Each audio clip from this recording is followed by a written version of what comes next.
Here's Clark again. Oh, and through again he goes. He's got Tutu with him. It's Ioane, in fact. Enrico Ioane. Kia ora, talofa lava, and welcome to the RUCK, a podcast where we discuss all things rugby.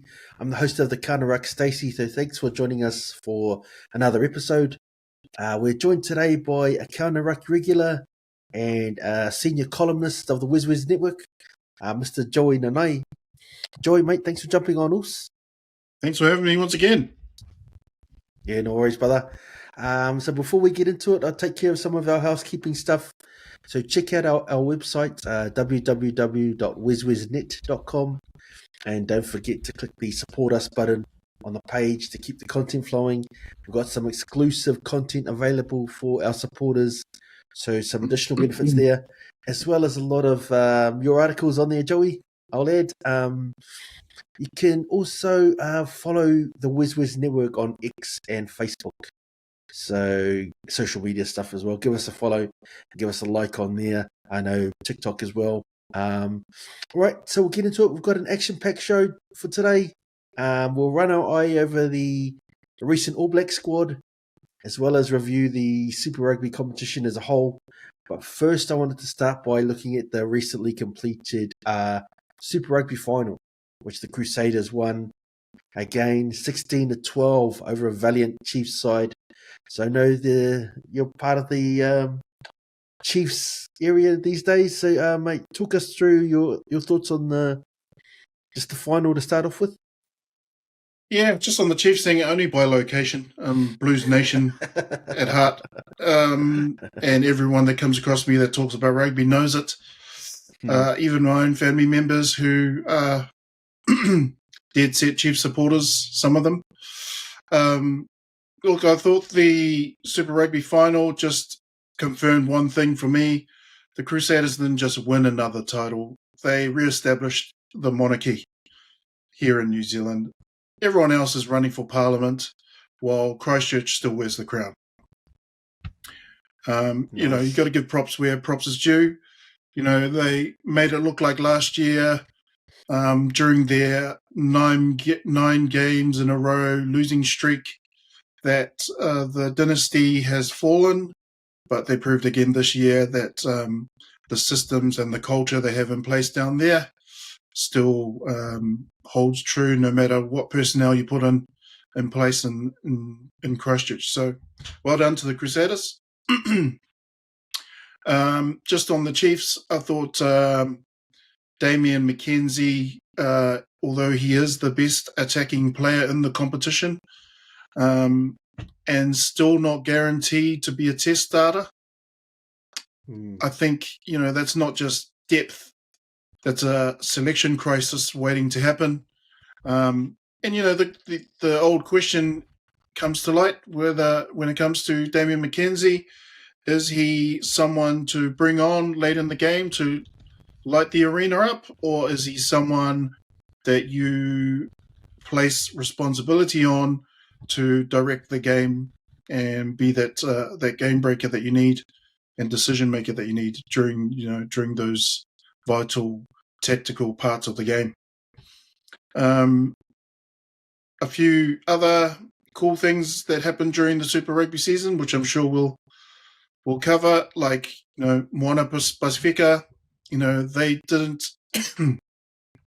scrape into relevance. They basically forced New Zealand rugby to start paying attention. If you didn't see that, take the blindfold off and start watching rugby in colour. You know, another point that I want to make is that, you know, although the Melbourne Rebels are gone, and honestly, so is the illusion that Australia can support 5 pro sides. It's time for consolidation, not imagination. The Blues, what a letdown. In the end, the Blues, you know, they built my hopes up like buttercup. And then, you know, all the talent, but no trophies. They're a Ferrari that's on gravel, beautiful, fast, and unreliable when it matters most. they made a liar out of me. I really believed in them. I throughout the season really believed in them, and shot some fire up their asses. Unfortunately, they came up short. But there's a big but there. They did beat the Chiefs, and to me, that was our final for a lot of us Blues Nation fans out there. Other than that, there was some good rugby that was played throughout the season with different teams vying for that top 6 spot. Blues got that last spot, and they were looking like they could cause a miracle and make it to the finals, but semi-finals will take that. Yep. Agree with all of that. Good points there. Also, the Chiefs. I think that was their 3rd straight final that they've lost now. So they're close, but I don't know. Just during the regular season, they've been outstanding. Just stumbling at these last hurdles. So I agree with you on that. And the Crusaders. Remember when we did our preseason preview. We talked about what happened with them last year. We're trying to think, hey, look, was that just a one-off anomaly? And are they going to bounce back and be who they usually are? Or are they on a bit of a downward slope because they've just been winning and winning and winning? You think that's almost unsustainable. Well, we got our answer, I guess. That was a one-off blip in the radar, whatever happened. It's just one of those things like those weird anomalies. So good points there, also.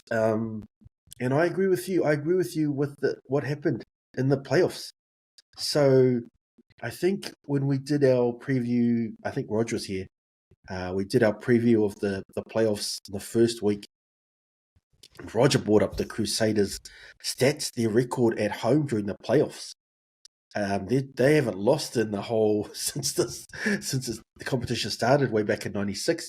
They've never lost a home playoff game, so they're up to 31-0 now in Christchurch during the playoffs. So they're unbeatable down there. And I think when the Chiefs lost that quarterfinal to the Blues, then the Crusaders took over as the number 1 seed, and that meant that they got home playoffs all the way. And given that record, which I just talked about, I felt like it was just the Crusaders from there. My interest started dropping as well not long after that. Once the Blues bumbled their way to where they got to. But yeah, the Lucy's were very good in that final, I'd say, from the Crusaders. Blackadder was good. Leo Willie, them two in particular, I thought were outstanding. So we'll probably talk about them a little bit later. Might be a bit of a tease there when we talk about some of the All Blacks selections. But you sort of touched on some things there with the just the competition as a whole. So we'll delve a bit deeper into that. Just how you found it, and you brought up our team, the Blues. They bumbled their way around a little bit. I suppose if you told me that they'd got to the semi-finals, I would have given them a pass. But gee, there was some tough watches in there. They barely scraped through. Then they just finally found something in that quarterfinal. So just the Blues, what did you make of their season, and any standouts for you? We're both Blues guys. We won't touch too much more on the semi-final. Our Chiefs guy didn't show up. He's still a bit sad. But just talk us through the Blues. Just some standouts and highlights for you from a Blues fan. Yeah, I thought the Blues, they had the personnel all the way through, and no matter who got injured or who got replaced during the season, I thought they had a good enough team to make it further than semi-finals anyway. Unfortunately, there were a few losses along the way where even that one against Moana really cut deep that late in the season after beating them the first time around. Mm-hmm. It was a hard pill to swallow as a fan because, you didn't want them to lose to the team that they beat in a few rounds earlier. It's for me, there is only one 09 team. There's only one Auckland region team, and that's the Blues. And unfortunately for the Blues, they now have to wait until next season to get their vengeance against the other team that claims to be the 09 team. It even comes from Adi Savier's mouth that they are an 09 team as well. And he won't be there the next season, so great. Good chance for us to get one back. But in terms of the season and all the games that I watched, I thought it was good the way they used and didn't use Beauden Barrett. I think he was cotton-wooled to some extent.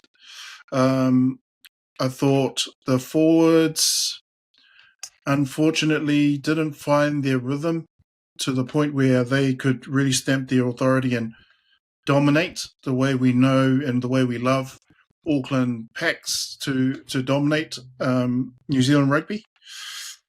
I thought that the backs, there was a lot of chopping and changing of the Blues backs.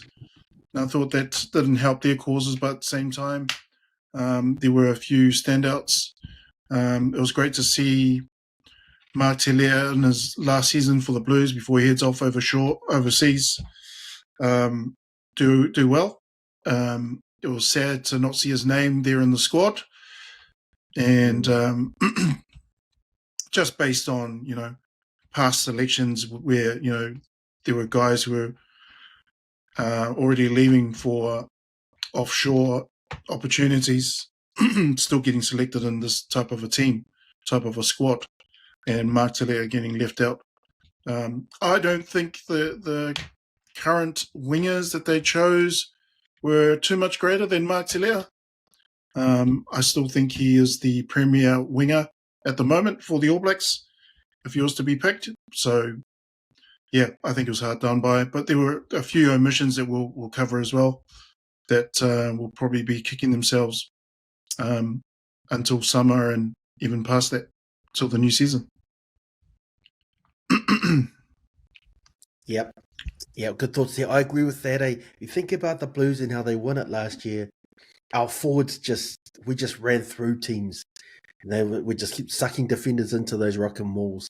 And then that opened up the space. But it was first the dominance up front. So I'm 100% with you. That was what didn't work this year, which worked so well for us last year. And I'm not sure why. I know Akira Ioane, he's not a favourite for our listeners on the podcast, but he actually had quite a crucial role. He got used a lot in those carries, getting them over the advantage line and all the rest of it.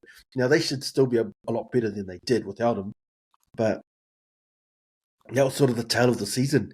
That forward momentum, which won us last year, they just couldn't get that going again. I'm not sure if teams were ready for us, expecting this forward barrage and preparing better for it, or what. But yeah, once we couldn't get that going, the rest of the game just wasn't getting going as well. So frustrating season from a Blues fan. But let's look at the overall competition. So if you listen back to some of our podcasts in the last couple of years, we've sort of lamented what Super Rugby looks like compared to, the good old days when South Africa that was running around. It was the best competition in the world. The last sort of couple of years has been a bit dour. But just talk us through this year. How did you find the Super Rugby season as a whole? Yeah, I just thought the Super Rugby season was an opportunity for the Crusaders to re-establish themselves because, they didn't just win another trophy. They reminded the rugby world that excellence isn't just a phase, it's a factory. Meanwhile, the rest of the comp, what the hell are they doing? They're building dream boards while Razor's old boys are building dynasties. Mackenzie scored 209 points, and you still hear whispers about whether he's test material. Spare me the grief. If D-Mac played for England, he'd be knighted by now, and they'd put his hair on the pound coin. But here in Aotearoa, New Zealand, you're only safe when you're winning, and even then, not really. Then you've got Adi Savia, the inaugural player of the year for Super Rugby Pacific. And it's not just because he runs like a cheetah and hits like a freight train. it's because he carries a legacy. You know, Artie's not just playing for Moana Pacifica. He's playing for every kid who grew up using a rolled-up sock as a rugby ball in a garage in Porirua or Waianuiamata in league. And, you know, let's talk Moana Pacifica some more. You want to know the truth? They weren't invited to the party. They kicked the bloody door down. I have a few ideas of how they came to be, but that's another podcast for another time. And when they made the playoffs, they didn't just shift the needle. They made New Zealand rugby look in the mirror and ask if it had the guts to evolve or the arrogance to not and just rot. So now we pivot to the Lions season, the Lions tour. You know, the red juggernaut rolling into Aussie like it's a coronation. And then losing against the Argies on the weekend. Right? But I guess the real story is the Wallabies aren't hosting the Lions. They're hosting basically a judgment day. And Joe Schmidt, he's trying to build a team while standing in a sandstorm. 8th in the world. No settled first five. And they're calling this the golden decade? Mate, it's bronze if you're lucky and copper if we're honest. Right? And while we're here, England rugby. Still rearranging deck chairs on the Titanic, basically.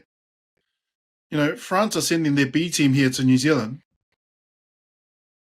But let me tell you, it's not the letter that matters. It's the hunger. And France, they're fucking starving. That's more dangerous than any DuPont cameo, right? You know, France, they're sending a B team, but if I was the All Blacks, I'd be shuddering because that squad, unfortunately, doesn't really build much confidence in the likes of myself, someone who really likes to scrutinize these All Black squads when they're named. I just don't see it. I don't see that All Blacks squad. No matter what combinations you put together, I don't see them gelling enough in time, getting some, you know, getting battle ready enough for the French, who just bring hunger, bring passion, and that flair that we love to hate. They can beat us on our day, any day, or on their day. I don't see the All Blacks squad, no matter what team gets put out there, putting on, you know, a rout of these French B players when they come. I think it's going to be a tougher game than they realize, and you may just see a French B team beat an All Blacks team. So here we are, nearing the end of June 2025. The calendar says test season, but I'll tell you what it really is. It's basically identity season. Who are you? What do you stand for? Because if you're not building, you're basically backpedaling. And if you're waiting for permission to play bold footy, you're already too late. Nice. So just for our international listeners, our Australian listeners and our English listeners, just send your hate mail through to Joey and Nah. Send it through to Blues Underachievers or Razor versus Schmidt. Yeah. Nice thoughts there. Also, I agree with all of that, my bro. But yeah, just on the Super Rugby, I thought, I found it a tough watch the last couple of years. He brought up some good pointers I thought this was a really good season. He brought up some good pointers to why. So Australia definitely cannot carry 5 teams. When they got rid of one, and then they spread the talent out a bit more with the 4 they had, they were far more competitive. We weren't seeing teams getting blown away. It's a tough watch when you already know that a team's already going to get wasted before the game's even started. And you got that feeling the last couple of years where some teams just weren't there.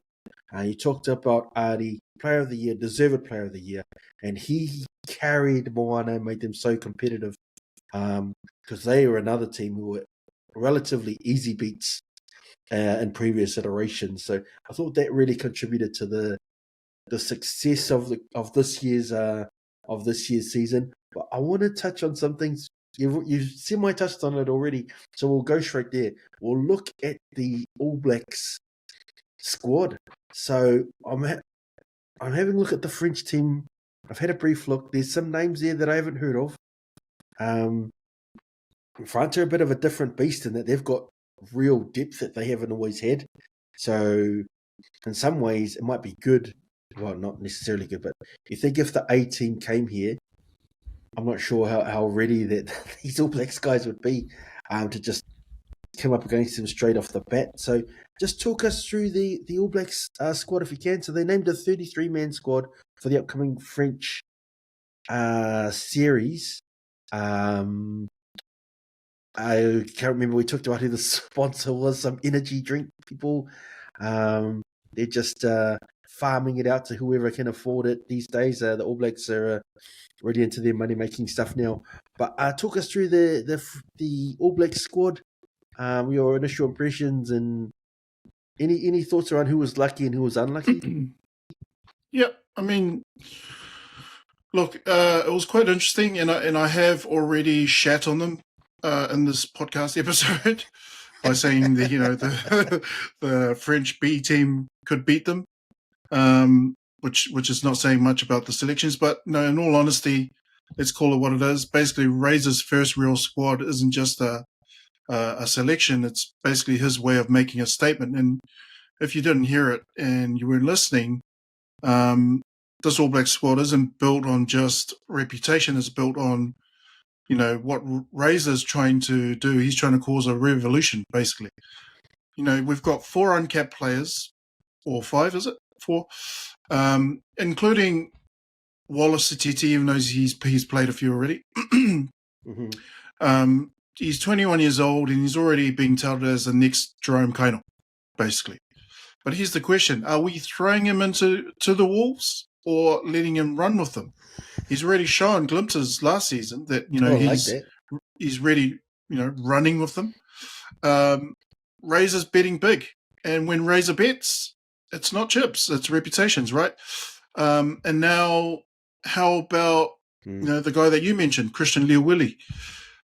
Called in as injury cover, but let's not sugarcoat it, right? He's not just here to fill a jersey. He's here to test the system. He's the kind of player that forces selectors to admit they've been asleep on raw power for far too long, and that guy has some raw power. And I love watching him, so I'm looking forward to seeing him in the black jersey. You've got Beauden Barrett. He's back, but is he back? Or is this one of those mentor the young fella selections that looks tidy on a whiteboard but wobbly on the paddock? Razor's taking a risk by keeping Bodie at 15, I think. Especially when you've got D-Mac, coming off a 209-point Super Rugby season, like he's playing backyard footy with the cheat codes on. Yeah. And let's be real about not glossing over the fact that the omissions. Obviously, there's no Almoa, there's no Dalton Papali, there's obviously no Sotutu. Don't know what he's done to anger the selection gods. And that's not just a generational shift, that's spinal transplant, really. That's walking into a test series without pillars of an empire and hoping the next foundation doesn't crack under pressure. You've got Finlay Christie. What the hell? He's gone. I rate Finlay Christie. Mark Telea vanished. Sure, he's going overseas, and what good is he to the long-term game plan of the black jersey? But mate, you play the best that you have, and Mark Telea is the best that we have. I don't know what they're thinking, but whatever. This isn't a squad. This is a line in the sand, basically, in Razor's eyes. He didn't just close a chapter on those guys. He lit the page on fire, basically. Now, the big question in my mind is, is this the All Blacks reborn or is it just rebranded? Because when this French B side rolls into town, it won't matter who's got form or legacy. It'll come down to who's got the mana and who's got the mistakes. And whether this team bleeds for the jersey or just wears it, right? And another thing, look at the Pacifica pulse in the team. Savea, Karifi, congratulations, Karifi. Love to see you there. Leo Willie, Tava Tava Nanai. Tava Tava Nanai. Sorry, Tava Tava Nawai. Narawa. You know, this isn't just a sprinkle of colour. It's basically a cultural cornerstone. And you best believe that when those boys sing that anthem, it echoes from Porirua to Poltasi. So here we are, a new coach, new squad, new identity, well, newish coach. The torch has been passed, and I think the next generation of talent is here. Let's just hope they're remembered. Let's just hope they remember to keep it lit. Ooh, I like that. Like good note to finish there.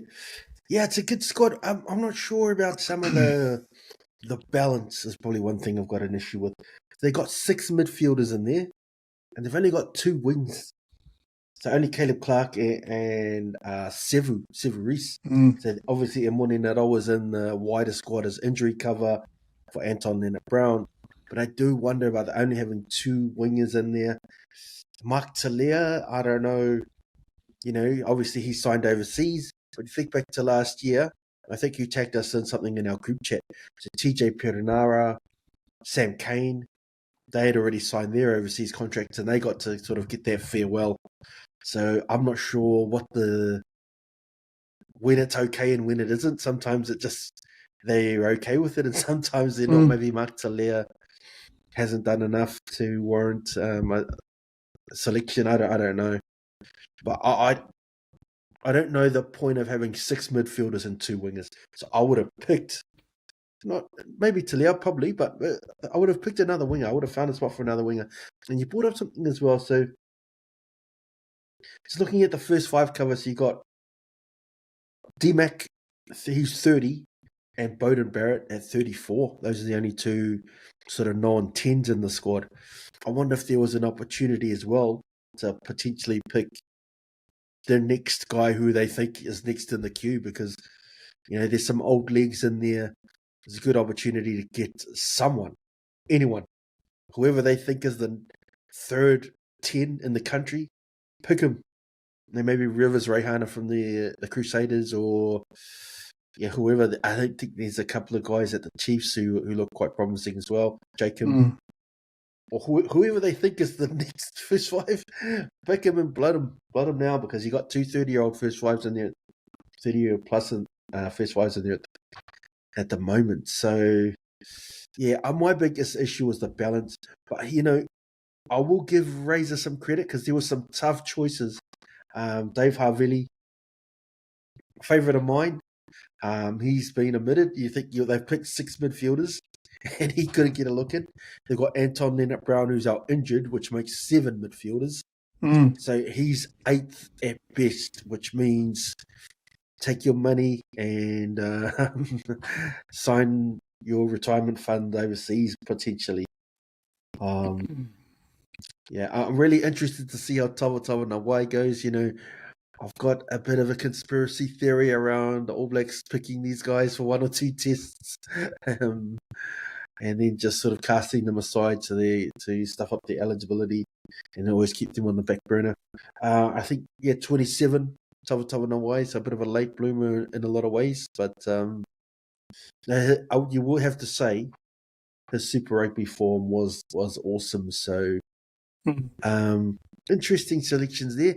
They may not get found out if they beat French B, which they should. They should beat them easily-ish. If French A came and they got exposed, some of those selections, then you'd be having some much more difficult conversations with Razor and some of his selections. I think he's going to get by And maybe we might see the emergence of someone in there. Is there anyone in there that you think, Shucks, this could be the making of someone? Is there anyone who catches your eye you think might be a potential sort of a 50 test or a five-year guy plus type guy? Yeah. For me, based on the current squad, that'll be Cam Roigard.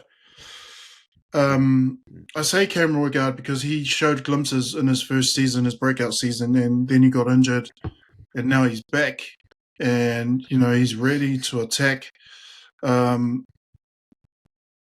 This All Black backline is anything but settled.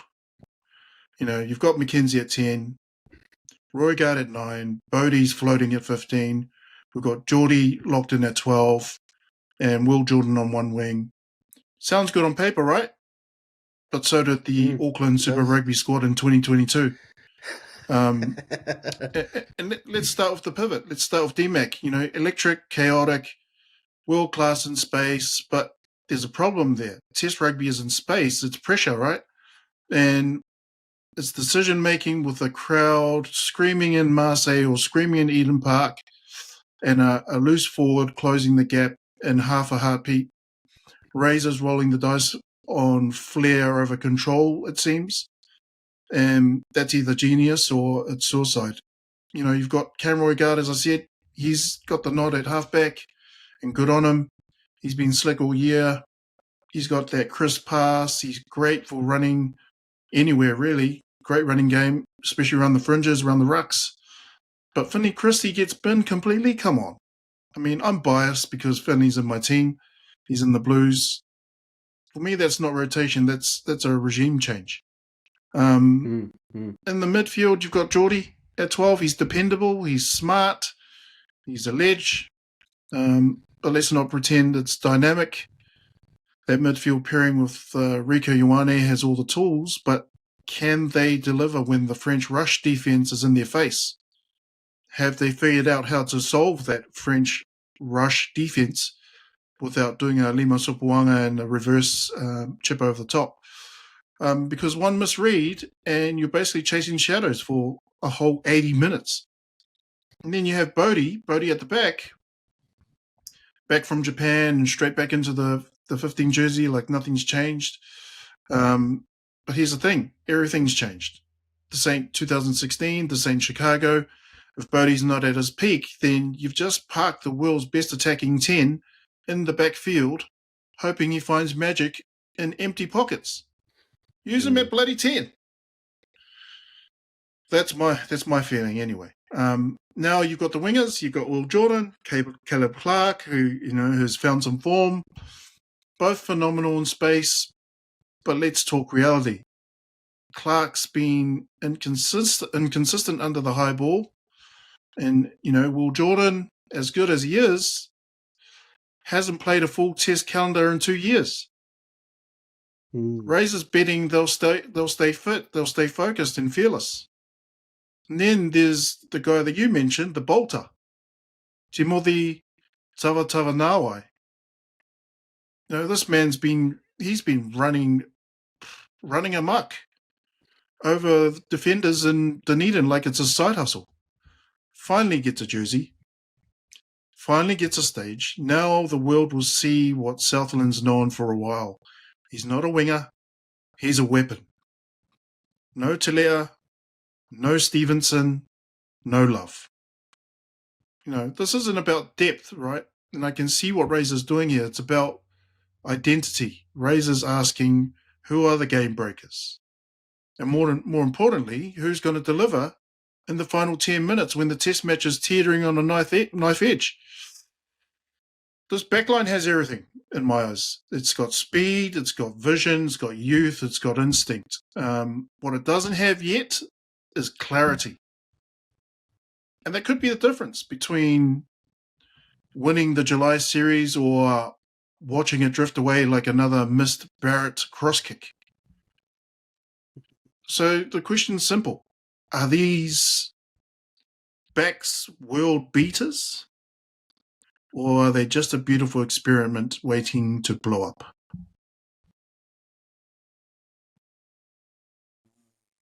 Intrigue, for sure. I like the shout out for Cam Roigard. I agree with that. Just looking now, he's only played 10 tests. So it feels to me, I thought he had been around for a bit, but, he's had injuries at, really inconvenient times and all the rest of it. So he hasn't quite got the footy under his belt that he probably could have had. And you think about who we lost when we lost Aaron Smith and then TJ not long after. Just that was our halfback pairing for a decade. And Aaron Smith's probably the best halfback we've ever had. You think that's a huge loss, but Cam Roigard's doing a really good job, albeit in 10 tests. We've seen it look like, this guy could be the next best 9. He could be, obviously, DuPont's up there, but he doesn't look that far off. So it feels like, sometimes when you lose a world-class elite player who's done the job for so long, it can take a long time to fill that space. But Roigard, I love him as a player. He looks like he's really shutting it down to the point where, Aaron Smith, it's not quite the massive loss that it should be. Like we've lost, it has been in the past for the All Blacks when they've lost, world-class, amazing players. So good shout out there on Roigard for sure. Some of these loose forwards, Duplessis, Karifi. Where are you playing Artie in this All Black team? 7, 8? How are you seeing that whole makeup? Unfortunately for one of my favourite players this season, Super Rugby, Karifi, I wouldn't start him yet. I'll keep playing Artie at... I think for a team like France, I want to keep him at 7. Some Penny at 6, and the big man at 8. What's his name again? Wallace Atiti. Wallace. I'd get Wallace at 8. I'd test him out at 8 against the French B. Keep him there at 8 and let him prove his worth. And I think he will surprise you. That would be my 3. Some Penny, he's reliable. I can't fault the guy. He's even a line-out option. So that's what you want from your 6 these days, isn't it? Yep. Yeah, I think we're on the same page on the Lucy, so it's going to be interesting there. Blackadder not required, I thought that might be a bit harsh. Dalton Papali'i, another guy overlooked, but the Lucy's, there's some real depth there. So you also add Peter Lakai out injured as well, so there's some big names. Yeah. And a bit of a changing of the guard, like you mentioned earlier. Anything else you want to talk about with this All Black squad?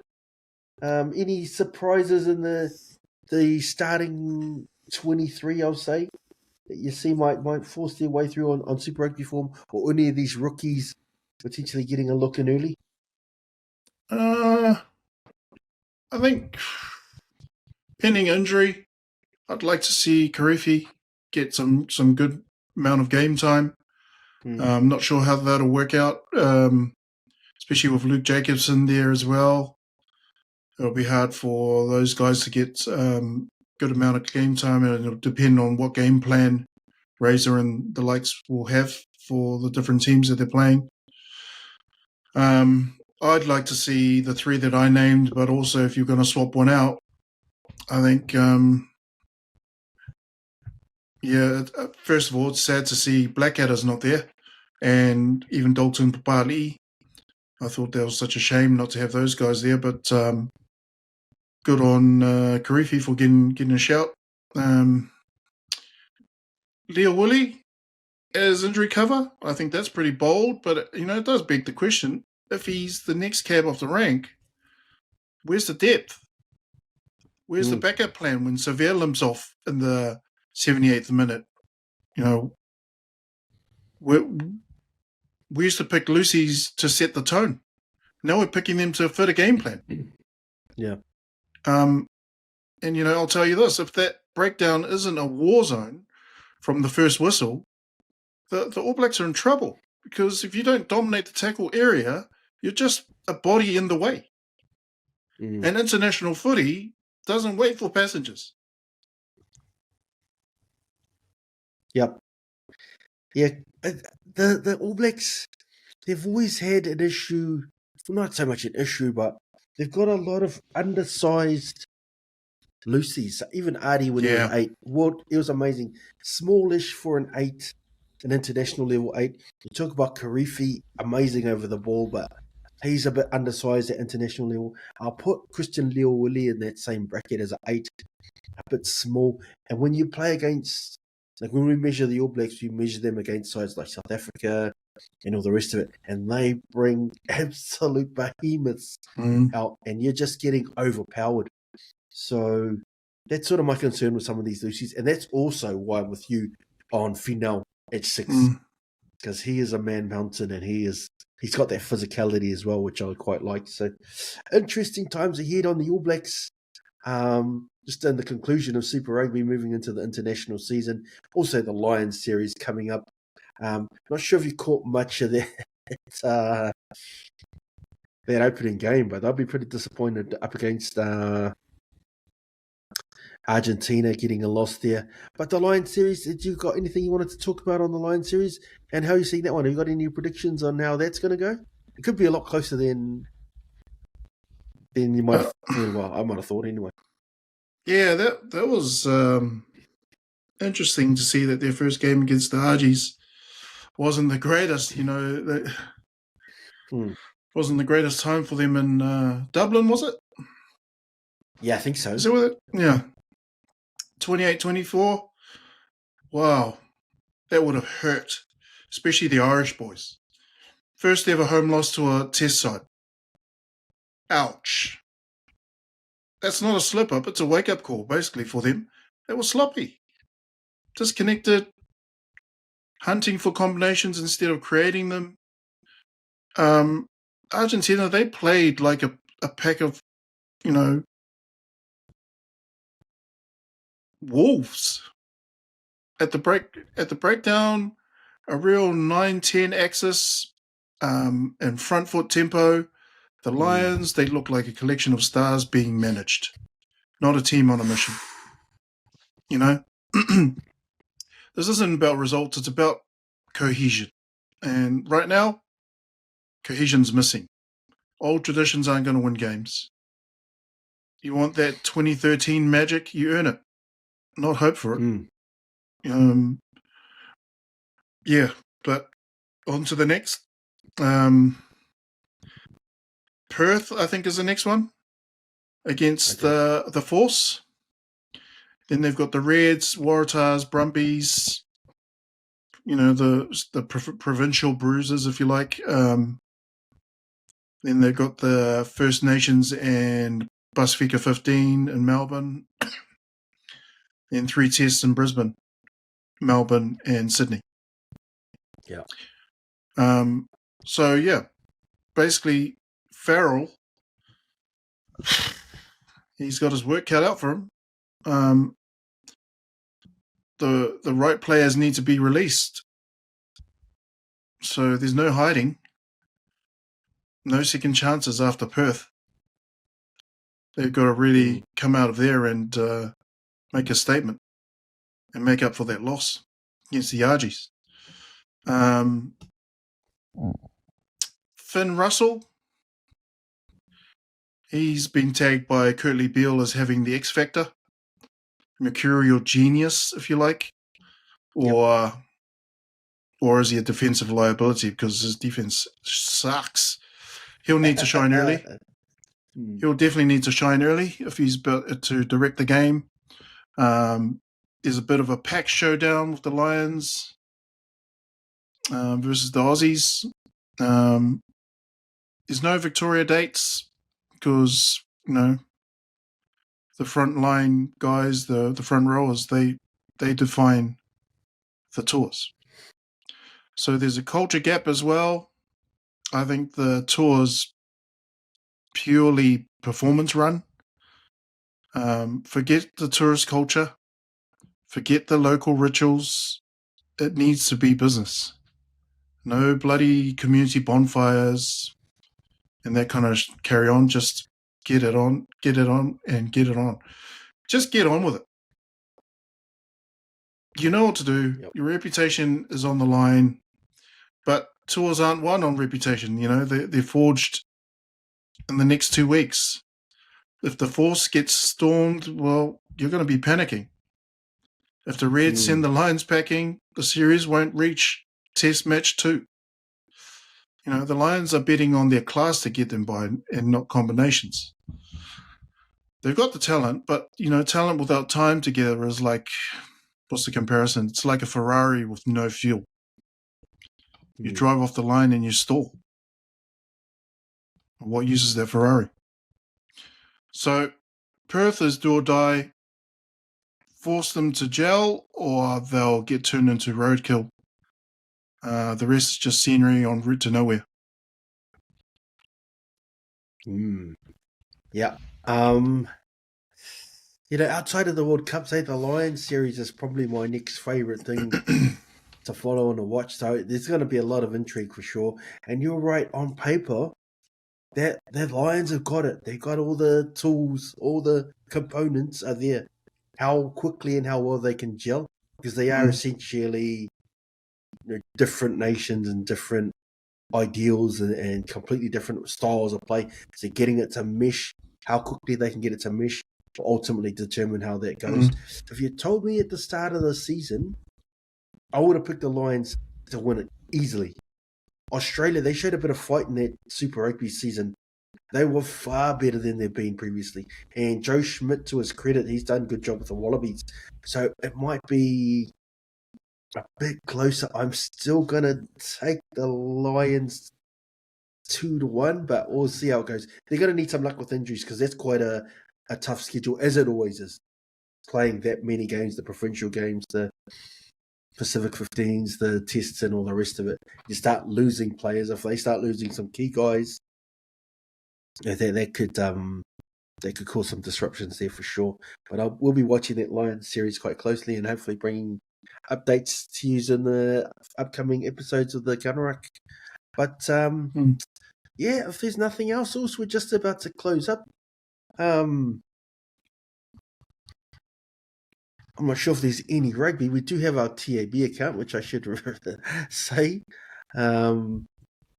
Not sure if you've got any predictions. Normally it's quite hard to do if there's no internationals, but just for our listeners, we've got a RUCK TAB account, so we like to do $10 multi sort of per podcast. We're still in the positives, although we've been languishing a bit. So I'm not sure if you've got anything that you're looking at in terms of a prediction, but I'm going to have a prediction on that first All Black test. I know we're going to do this way before the team's been named, but Rico Ioane, he cops a lot of criticism, and I'm still a fan. So I think he will be the starting center, regardless of what all the couch coaches think about who they like. They don't like him for whatever reason. And I'll back him to get a double. I think he's going to get a double. He's been in a good try-scoring form towards the back end of the season, which is good. He became the top try scorer in Blues history. And I think he's going to carry that on. I'm not sure if Geordie Barrett's going to get the first test as well. They played all those games over in for Leinster. So he basically hasn't had a rest at all for a good, 12, 14 months. I wonder if they'll bring him in slowly. So hopefully, looking at their squad, maybe someone like Tawatawa Nawai or Tupaia might get a look in that 12 jersey. And that straightens the attack a bit more. Hopefully that unleashes Rico a bit. So I'll go Rico to get a double in their opening test. Obviously doing it before the teams have been named. Have you got anything you like for our TAB account? Yep. I do think the All Blacks are going to get both tests against France. I do think the first test is going to be around All Blacks 36, France 13. The reality is France are sending a B side and they will be hungry and passionate, but ABs will treat it like a statement game. Satiti scores, Will Jordan scores twice. Razor's era begins not with a whisper, but with thunder. So the second test, I'm predicting All Blacks 29 closer, but still one-sided. France 17. The French will show flair in moments, but without Dupont, they're just decorative. Barrett brothers combined for a highlight reel to seal it. To seal it with a try. That's how I see it.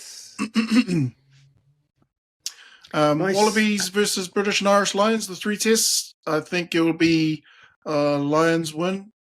It'll be 2-1 to the Lions, the tour, the 3 tests.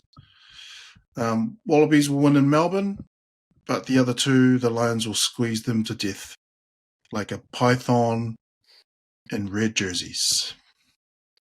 Nice. Just on that, I know the Wallabies or Australian rugby have been struggling financially, and that's where they need this tour to be a success, because the Lions series, I'm not sure what the biggest moneymaker in terms of what brings the most money in, but that's up there.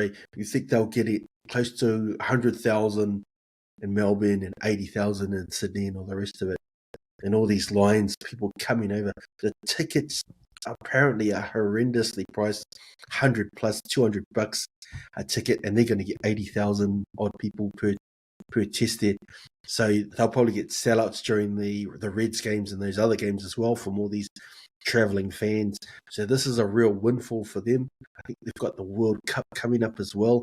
So there's a real opportunity just for the Wallabies and Australian rugby to get their finances together and hopefully make some moves in terms of getting some top quality players.